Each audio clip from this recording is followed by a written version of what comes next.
السلام عليكم ورحمة الله وبركاته أيها المشاهدون والمتابعون في برنامجنا. أهلا بكم, ahlan wa sahlan wa marhaban. Naam, natumai umzima wa afya na misi jambo katika mwendelezo wetu wa zile herufi za lugha ya Kiarabu.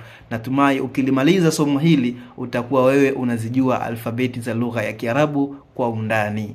Hebu leo tuchukue herufi za mwendelezo pasi na kupoteza muda.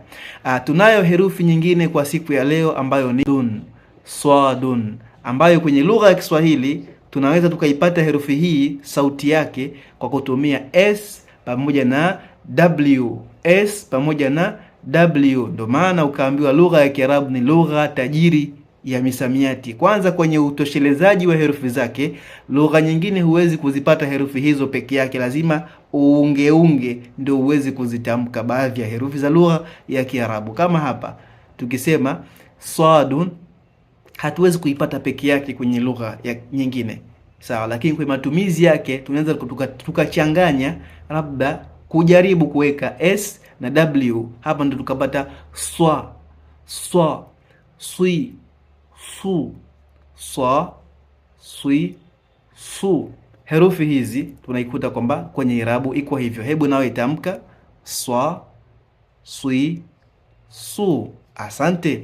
Twende herufi nyingine ambayo ni muundo huo huo lakini ina nukta juu, lakini inatamkwa kwa badun, badun, badun, badun. Okay, hii herufi hatuipati kwenye lugha yoyote ile. Ndio maana hii lugha ya Kiarabu huitwa lughatu dadin. Lughatu dadin. Hii herufi wanajaribu tu kuandika D H, wengine wakamalizia na W, kwamba sijui tunaitamkaje kwa Kiswahili, itakuwa dha kwa maana ya the, hatuwezi kuipata. Ndio maana baadhi ya wasomi wa Kiislamu wanasema kwamba ni marufuku kuiandika Qur'ani kwa herufi za lugha nyingine, halafu mtu akaja akaisoma ile Qur'ani kupitia herufi. Yaani mfano niandike ghairil maghdubi alaihim wala dhalin, mimi nitaikosea kwenye utamkaji ile pale nitakapo iandika kwa herufi fulani, eti nikiikompare kwamba hivi ndio inavyotamkwa kwa Kiarabu, utaikuta ni inaenda rongi matamshi yake. Tuachane huko. Okay, tukirudi na somo letu, tunatumia herufi dadun, dadun. Kwa hiyo inakuwa da, bi. Angalia shavu langu hapa, ba, kama ulimi unapuliza ndani kwa ndani huko, da, bi, bu.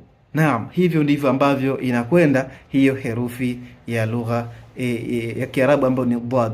Kuna herufi nyingine ni taun, taun, taun. Hii ina uzito wake nao vile vile, ambayo inakuwa Waswahili hutumia T na W, lakini inakuwa ni twa. Kwa hiyo huwezi kuisoma Qur'ani eti pahala palipoandikwa talama wewe kwenda kusema twalama, umekula rongi. Ndio maana mimi nawaunga mkono wale wasomi wanaosema kwamba haifai, kwa sababu utaikosea Qur'ani, utaikosea adabu Qur'ani, utamkaji wake. Twa, hapana, ile ni ta, ta, ta. Naam, okay, twende. Kuna herufi ya dha, dha, dha. Hii ni tofauti na ta, lakini muundo ni sawa, isipokuwa utamkaji utofautiana. Dha, dha. Okay, dha, dhi, dhu, ambayo ni tofauti na ba, ba, dhi.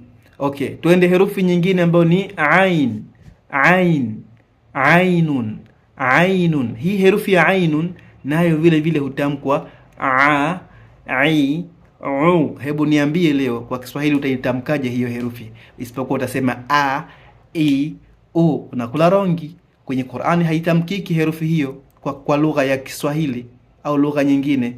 Ndio maana lugha ya Kiarabu ni lugha pekee ambayo haiwezi kukompewa na lugha nyingine unayoifahamu duniani. Ndio maana lazima Qur'ani inaposomeshwa isomeshwe kwa herufi zake zile zile, na si kuitumia kiusanii watu wakaibadilisha herufi. Matamshi unamkosesha mtu. Umeandika kitabu juu maneno ya Kiarabu, chini ukajaribu kumwekea yanatamkwa hivi kwa Kiswahili unayatamka hivi.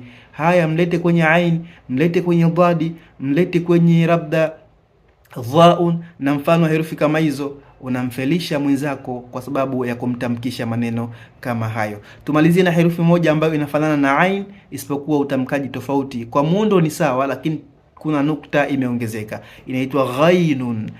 Ghainun. Hii ghainun inatamkwa gha, ghi, ghu. Okay. Assalamu alaikum. Usisahau kusubscribe, like, comment pamoja na kushare kwa wengine. Lengo ili uweze kupata video zaidi. Asanteni. Maasalama.